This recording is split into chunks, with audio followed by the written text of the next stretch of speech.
কলমডাঙ্গা উপজেলার মাঠ থেকে যুক্ত হচ্ছেন সহকর্মী অনিক চক্রবর্তী।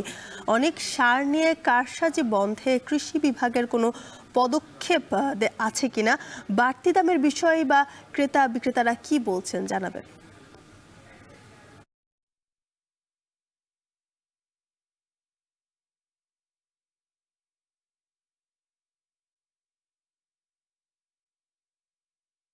পেঁপে আসলে মাঠে চাষাবাদ হচ্ছে। এই সময় ঠিক কৃষকদের যে সারগুলো সংকট দেখা দিয়েছে তার মধ্যে অন্যতম হচ্ছে টিএসপি, ডিএপি এবং ইউরিয়া সার। এবং এই সার সংকটের ফলে মাঠে কিন্তু আসলে কৃষকরা আসলে তীব্র সমস্যায় পড়েছে।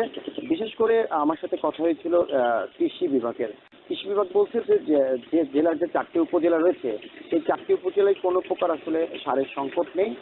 পাশাপাশি কৃষকরা বলছে যে বিসিআইসি অনুমোদিত যেসব সারের ডিলার রয়েছে তাদের কাছে যাওয়ার পরে কিন্তু আসলে সার পাচ্ছেন না, যদিও বা সার পাচ্ছেন চাহিদা অনুপাতে সেই সার আসলে মিলছে না কৃষকদের, যার ফলে এই গ্রামগঞ্জে কিন্তু আবার জ্যোতিকা এই সার পর্যাপ্ত পরিমাণে পাওয়া যাচ্ছে। অর্থাৎ বিসিআইসি যে সারের যে অনুমোদিত ডিলার রয়েছে তাদের কাছে একেবারে সার নেই বললেই চলে। গ্রামগঞ্জে যে খুচরা যে দোকানগুলো রয়েছে সেখান থেকে সার কিনছেন কৃষকরা বাড়তি দামে, বিশেষ করে 2-3 গুণ দামে। যেই সার ডিলারের কাছে 1,650 টাকা, সেটি গ্রামগঞ্জের খুচরা দোকানে কিন্তু প্রায় 2800 টাকা, 2800 টাকা। আমার সাথে আমি ঠিক যেখানে দাঁড়িয়ে আছি এই মাঠের কৃষকের সাথে আমার কথা হয়েছিল। এই কৃষক বলছে যে তিনি এই জমির জন্য গতকাল বিসিআইসি অনুমোদিত এক ডিলারের কাছে গিয়েছিল, সেখানে তিনি ভোটার আইডি, তার চাহিদা ছিল কিন্তু প্রায় 40 কেজি সারের। তিনি বলছেন যে ঠিক তিনি সার নিয়ে আসার পরেই গ্রামের একটি খুচরা দোকান থেকে তিনি সার কিনেছেন, কিন্তু বাড়তি দামে তাকে সার দেওয়া হয়েছে।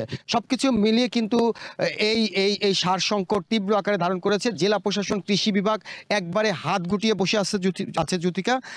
সবকিছু মিলিয়ে কৃষকরা কিন্তু একটা নাজেহাল অবস্থায় আছে জ্যোতিকা। কারসাজিতে চুয়াডাঙ্গায় আবারও তীব্র সংকটে পড়েছে সার ব্যবসায়ীরা। এই খবর জানাচ্ছিলেন সহকর্মী